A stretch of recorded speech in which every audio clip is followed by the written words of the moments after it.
경제 프로파일링 김윤경 기자, 김치형 기자, 김유리 리포터 세 분과 함께합니다. 어서 오세요. 네, 안녕하세요. 네.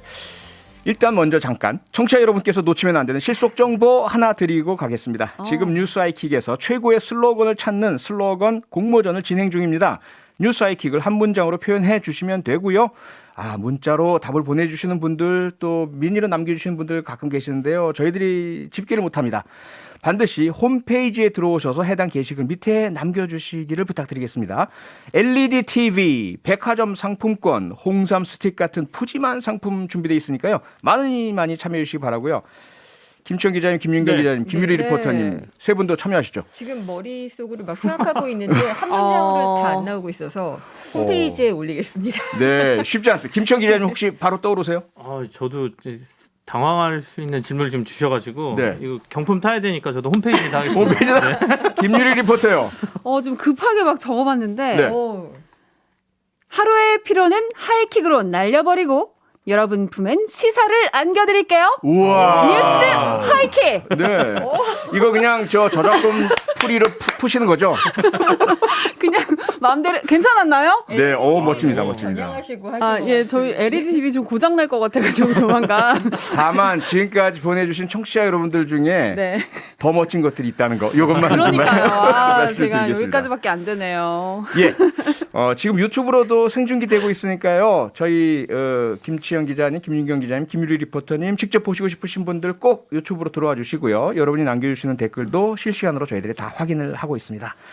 김유리 리포터 첫 번째 네. 이슈부터 전해주시죠. 네. 윤석열 정부 초대 경제팀이 윤곽을 드러냈습니다. 추경호 경제부총리 후보자, 이창양 산업통상자원부 장관 후보자, 원희룡 국토교통부 장관 후보자 등은 모두 친시장주의자로 분류돼서 경제성장의 중심을 민간과 생산성 향상에 초점을 맞추겠다는 전략으로 해석되고 있습니다. 네, 윤석열 당선인 1차 내각 인선 발표했는데 경제팀이 우선 포함됐습니다. 네. 김윤경 네. 기자님 어떻게 보셨어요?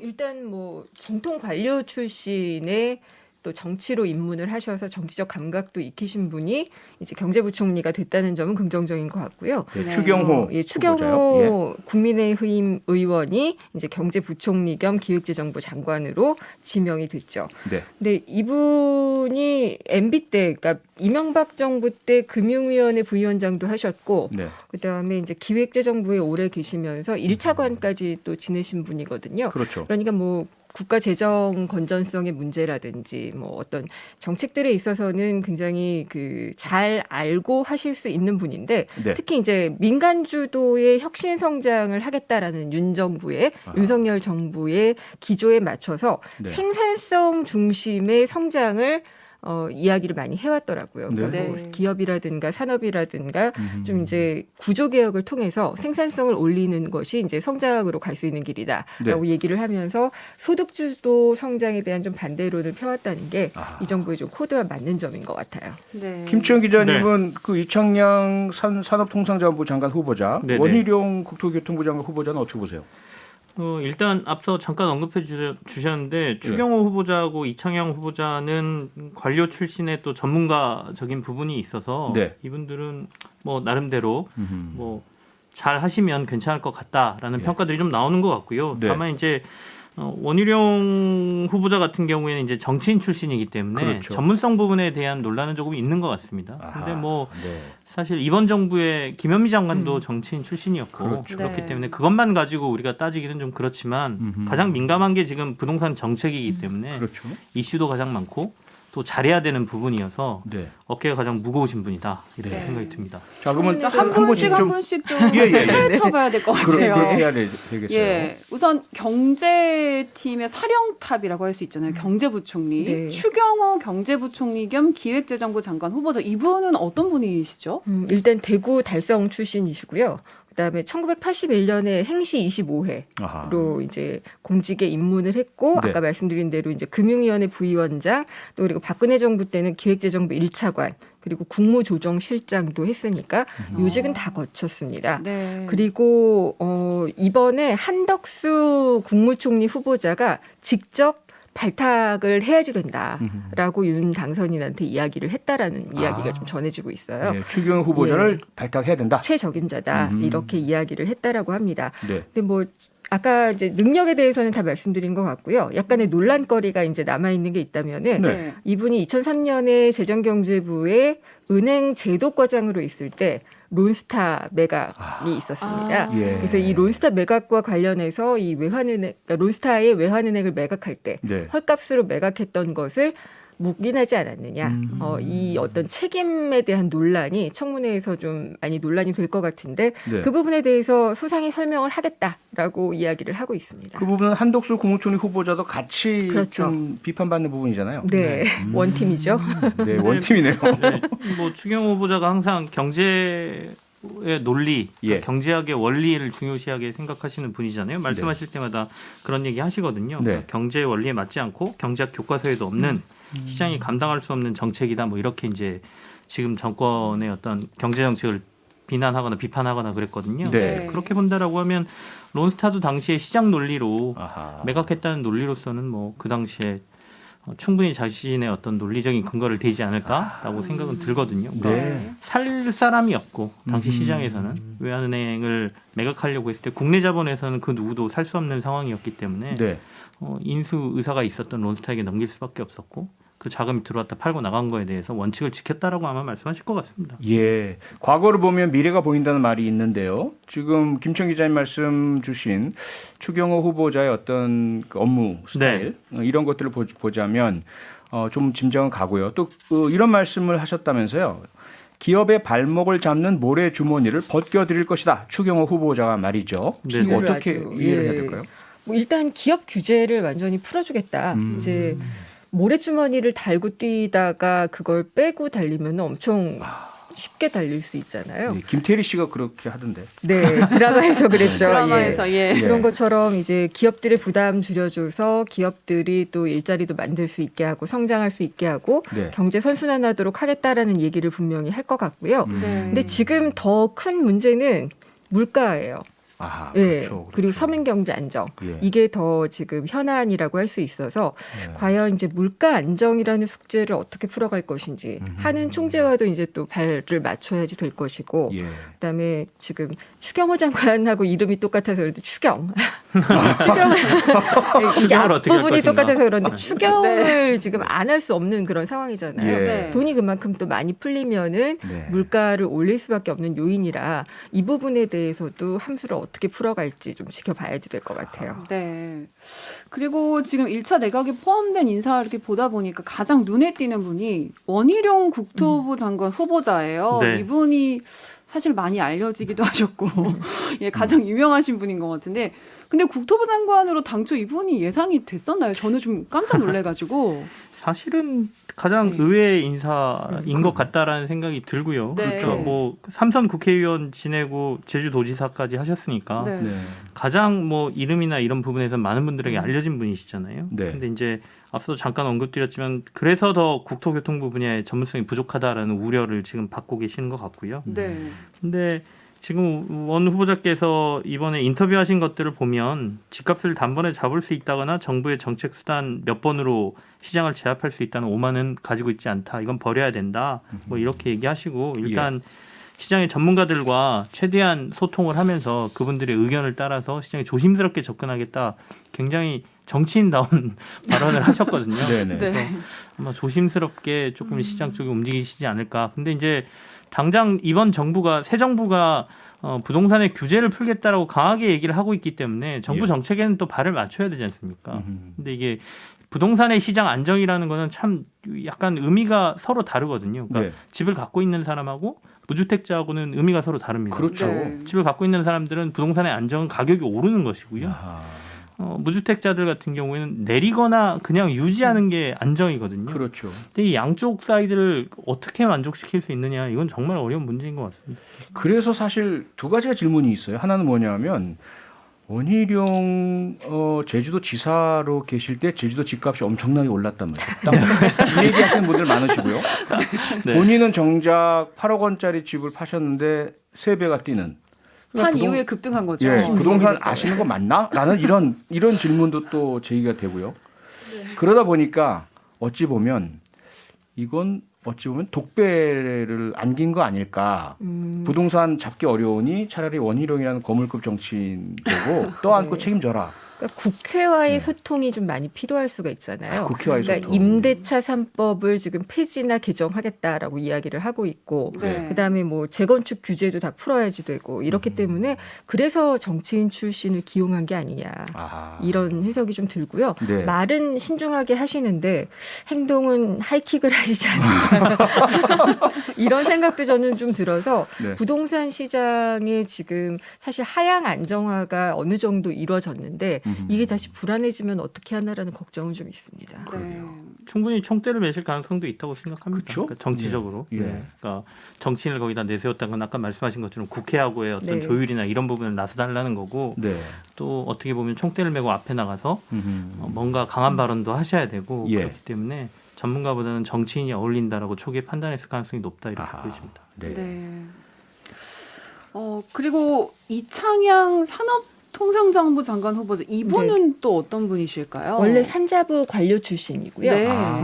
이게 행시 수석으로 들어가신 머리가 굉장히 좋은 똑똑하신 분이라고 분이라고. 알려져 와, 있고요. 행시 네. 수석. 그래서 IMF 외환위기 때 차출이 돼가지고 약간 TF 같은 게 꾸려졌었는데 네. 그때도 활약을 많이 했다고 하고요. 아하. 그거에 대한 보상인지 아닌지 모르겠지만 일단 유학길에 오르게 되고 하버드에서 이제 연구를 하게 됐는데 그때 이제 혁신, 네. 성장 뭐 이런 것들에 좀 관심을 많이 가졌다고 해요. 아하. 그래서 이노베이션 쪽으로 이제 잡아가지고 전공을 하고 와서 이제 카이스트 교수를 하셨는데 SK 사회이사를 했던 그런 네. 경력이 있어서 처음에 이제 SK 인맥 아니냐 이렇게 얘기를 했는데 사회이사인 걸로 네. 얘기가 되고 있고요. 어쨌든 민과 관의 경험이 다 있기 때문에 아하. 어느 정도 산자부 장관으로서의 기본 능력은 갖춘 분 아닌가. 네. 뭐 이번에 인재를 다 등용했다라고 하니까 네. 예, 그런 좀 생각이 듭니다. 이분은 예. 이제 공직에서 떠나신 이후에 카이스트 교수하시면서 언론이나 이런 데 기고도 되게 많이 하셨어요. 그래서 좀 유명하게 글을 쓰셔서 이렇게 논란이 됐었던 것 중에 하나가 노무현 그 정부 시절에 예.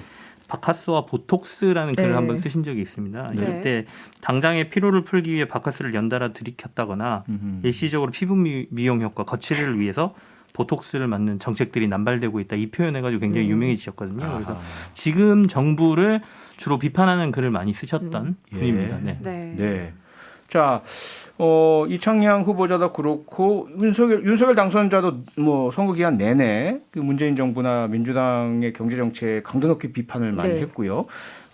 경제부총리부터 장관 후보자들까지 다 어찌 보자면 현 정부의 경제 정책에 대해서 상당히 비판적이고 각을 세우는 분들이라서 경제 분야의 어떤 변화를 기대하시는 분들 네. 상당히 많은 그런 그 기대를 품고 계실 텐데 문제는 모든 걸 바꾸기 전에 당장 눈앞에 당면한 숙제들이 있지 않습니까? 네, 아까 말씀드린 서민경제, 그러니까 지금 영세 자영업자들 굉장히 어려운 상황에 놓여져 있고, 네. 네. 그다음에 이제 물가가 굉장히 높아서 서민경제가 어려운 예. 이것들을 일단 잡아야지 되는 게 가장 큰 문제인 것 같고요. 그렇죠. 저는 그것과 더불어서 지금 고질적으로 정말 만성적인 문제가 네. 부동산하고 연결되어 있는 가계부채 문제라고 생각을 하거든요. 네. 근데 요거 진짜 연착륙시키지 않으면, 그러니까 거품을 더 키우거나 부풀리면은 절대 안 된다라고 생각을 하고 있어요. 예. 그러면 일본의 전철을 밟을 수 있다라는 생각 때문에 인수위가 지금 부동산 기조로 규제 완화 이런 것들을 다 이야기를 하고 있는데 그러니까요. 과연 괜찮을지 이런 좀 걱정이 들고요. 예.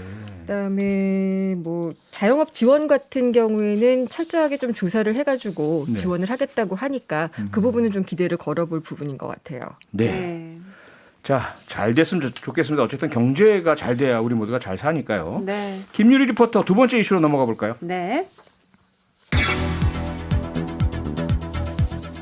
쌍용 자동차 인수전이 뜨겁게 달아오르고 있습니다.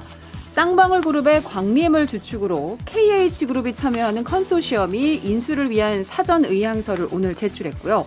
중국의 전기차 업체인 비아디가 인수전에 나설 거라는 전망도 나오고 있습니다. 네, 얼마 전에 쌍용차 인수 결국 무산됐다 이런 뉴스를 듣고 참 가슴이 아팠는데 네. 또 다른 기업들 너도 나도 인수하겠다 이렇게 나서는 그 상황처럼 보입니다. 네, 지금 에디슨 모터스 쪽이 일단 인수부 자격을 잃은 상태이기 때문에 예. 물론 이제 법적 분쟁을 하겠다 이렇게 얘기는 하고 있지만 네. 매각 주관사인 이화의 한영 측이 이번 주에 재매각에 나서겠다라는 지금 얘기를 하고 있고요. 네. 그 얘기가 나오니까 시장에서는 말씀하신 것처럼 쌍용차 인수에 관심이 있다라고 공개적으로 밝힌 곳은 크게는 2개 정도의 회사인 것 같아요. 하나는 예. 쌍용차 그룹이고요. 또 하나는 쌍방울 그룹. 쌍방울. 쌍방울 그룹이고요. 이름이 비슷해서 성만 같이 이름이 예. 다릅니다. 네. 네. KG 그룹하고 네. 이렇게 두 군데가 컨소시엄을 맺어서 예. 이제 쌍용차를 인수하고 싶다라고 지금 얘기는 하는데 네. 과연 이들이 그 인수 자금이나 이런 것들을 조달할 수 있을 만큼의 능력이 있느냐, 진짜 인수 의지가 있느냐에 대한 논란은 지금 있는 상황입니다. 근데 이 쌍용차를 네. 인수하겠다 이렇게 말 한마디를 하면 네. 그 관련한 기업들 아. 주가가 이렇게 막 급등을 하고 맞아요. 춤을 추고 그런다면서요. 그러니까 에디슨 모터스가 대표적으로 그걸 보여줬었고 네, 지난번에 한번 그런 일이 있었잖아요. 이번에 쌍방울 그룹 같은 경우에도 쌍용차 인수에 관심이 있다. 네. 이렇게 이야기를 하면서 그러니까 계열사 주가가 엄청나게 올랐어요. 어허. 그러니까 뭐 계열사가 상장사만 7개 정도가 되는데 네. 네. 비비안 뭐 그다음에 IOK라고 이제 엔터테인먼트 업체 이런 경우도 있고 네. 뭐 그러니까 7개 정도가 있는데 이 기업들의 주가가 엄청 뛰었어요.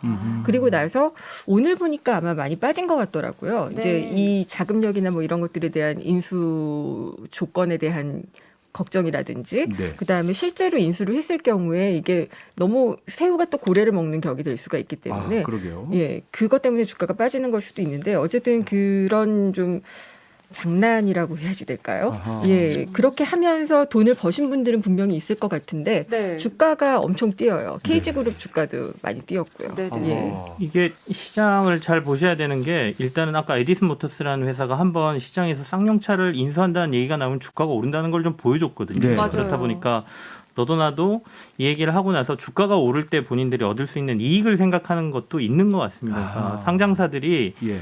재무 구조가 좀 불안한 회사들이 전환사채라는 걸 발행을 하고 네. 네. 나중에 이 전환사채에 투자한 사람들은 주식으로 전환해서 이걸 시장에서 팔아서 수익을 얻거나 네. 아니면 주가가 너무 많이 내려가면 그냥 돈으로 돌려주세요 해가지고 돈을 찾아가거든요. 예.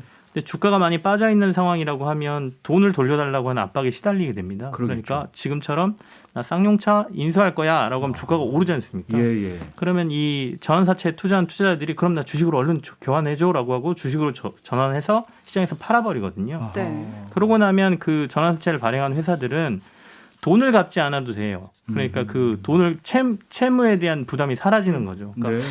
이걸 이용해서 그런 걸 하는 것 아니냐라는 의문을 시장에서 좀 갖고 있습니다. 특히 최근에 그 쌍방울 계열사인 광림이라는 회사는 실제로 그 전환사채 전환이 좀 이루어졌고요. 예. 그런 것들 때문에 네. 자칫 잘못하면 진짜로 쌍용차를 인수해서 이 회사가 돈을 벌 수 있느냐의 부분은 잘 보고 투자를 하셔야 된다는 생각이 듭니다. 아니 쌍용 자동차는 참 그동안 우리가 많이 봐왔지 않습니까? 무척 많은 어려움, 고통 겪었고요. 네. 대량 해고 때문에 20명이 넘는 분께서 극단적 선택을 하는 그 비극이 이어졌었고 겨우겨우 뭐 마힌드라 네. 거치고 이렇게 외국 회사들 거치면서 이제 조금 다시 자산적으로 살아날 수 있나 싶은데 자기들의 문제 해결하려고 뭐 주가 장난치려고 한다면 네. 이건 정말 이건 아니잖아요. 그렇죠. 그래서 이게 실제로 이제 아까 그 광림이죠. 광림, 예. 예, 광림 같은 경우 이제 특장차, 뭐 소방차라든지 트럭 같은 그런 차들을 만드는 곳인데 예. 네. 그 차와 쌍용차가 과연 시너지를 낼 수 있을 것인가? 아, 니면 KG그룹 같은 경우에 이제 KG 스틸 같은 게 있어요.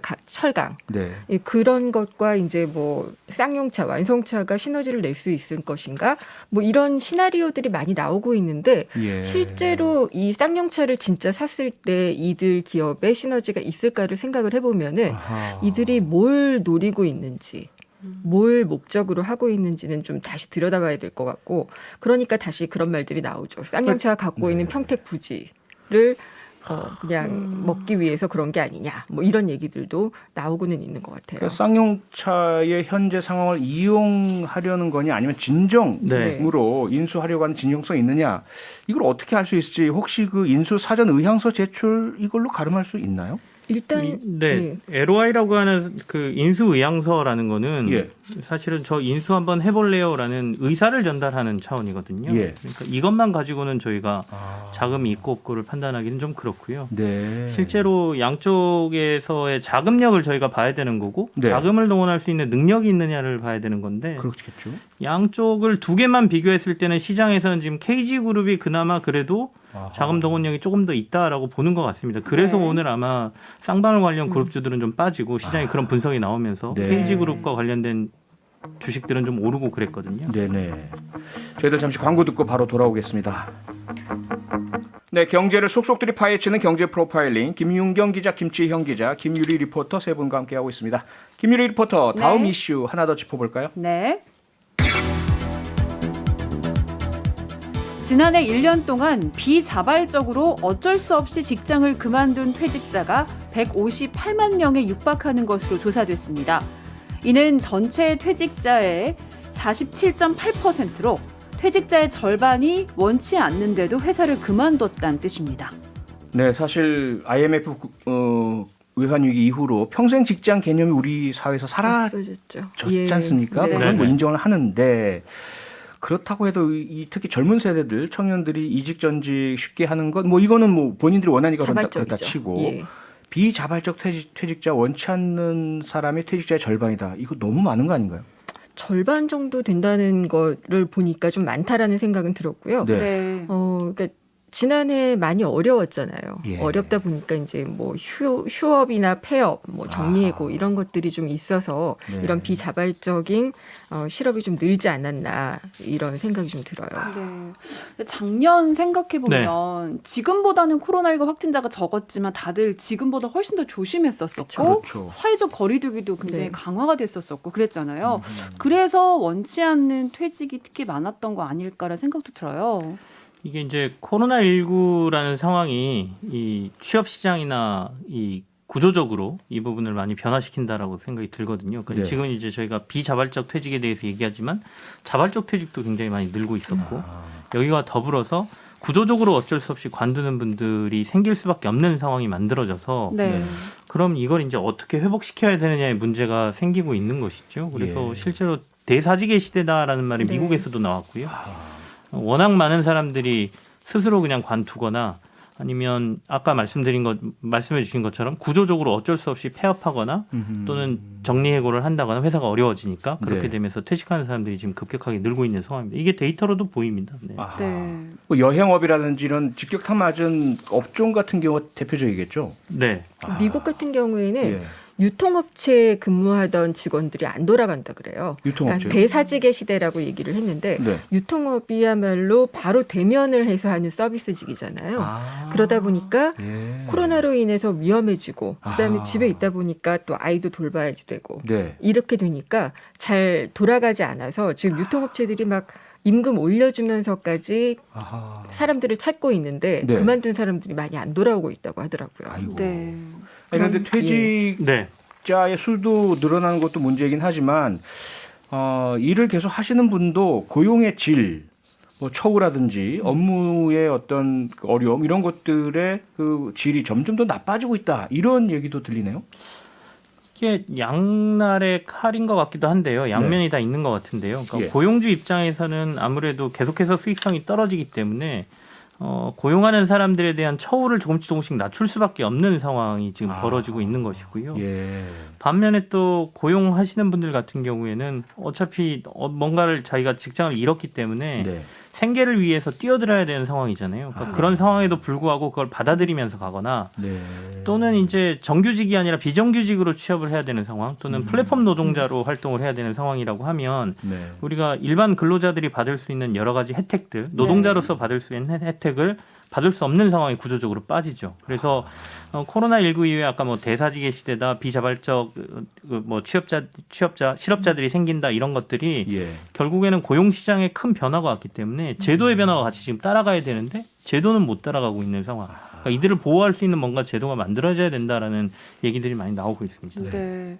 말씀하신 대로 이렇게 경제 구조가 좀 바뀌면서 시간제 일자리, 단기 일자리, 임시직 일자리가 증가하고 있고 이런 걸 전문 용어로 긱 이코노미라고 네. 한다고 하더라고요. 근데 이게 우리나라만의 현상은 아니지 않나요? 그렇죠. 어떤가요? 이게 전 세계적으로 지금 그때그때 발생하는 수요에 따라서 임시로 이제 사람을 고용하거나 그런 일을 하시는 분들이 이제 긱 이코노미에 속해 있는 분들이라고 할 수가 있는데, 네. 그러니까 전경련에서 낸 오늘 자료를 보면은 최저임금 때문에 단시간 그 일자리가 많아졌다. 왜냐하면 네. 쪼개야 돼서라고 이야기를 했는데 저는 긱 이코노미가 전 세계적으로 퍼졌기 때문에 이게 더 큰 영향을 주지 않았나 이런 생각을 좀 하고 있어요. 네. 그러니까 자유롭고 유연하게 일할 수 있는 장점이 있지만 또 소득이 일정하지 않고 그러니까 안정적인 어떤 그 노후가 보장되지 않잖아요. 네. 그래서 이런 것들이 경제적으로 불안할 수 있는 것이 긱 이코노미 노동자들인데 여기에 대해서 아까 말씀하신 것처럼 제도나 이런 것들은 마련되어 있지가 않거든요.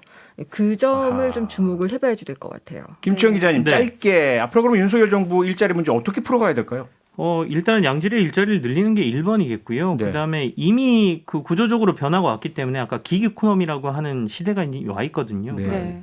엔잡러라고 하죠. 여러 개의 직장을 갖고 있는 분들이 분명히 생겼습니다. 그래서 이 플랫폼 노동자들이라든지 기기 이코노미 노동자들을 보호할 수 있는 일종의 노동자들 보호법 같은 게 좀 만들어져야 됩니다. 해외는 좀 만들어지고 있거든요. 네. 프랑스나 독일 이런 데들은. 예. 그래서 우리도 좀 그런 것들이 필요하다 이렇게 보여집니다. 알겠습니다. 경제 프로파일링 오늘은 여기서 마쳐야겠습니다. 함께해 주신 김유리 리포터, 김윤경 기자, 김치영 기자 세 분 수고하셨습니다. 고맙습니다. 네, 감사합니다. 평일 저녁 6시 5분에 여러분을 찾아갑니다. MBC 라디오 표창원의 뉴스 하이킥.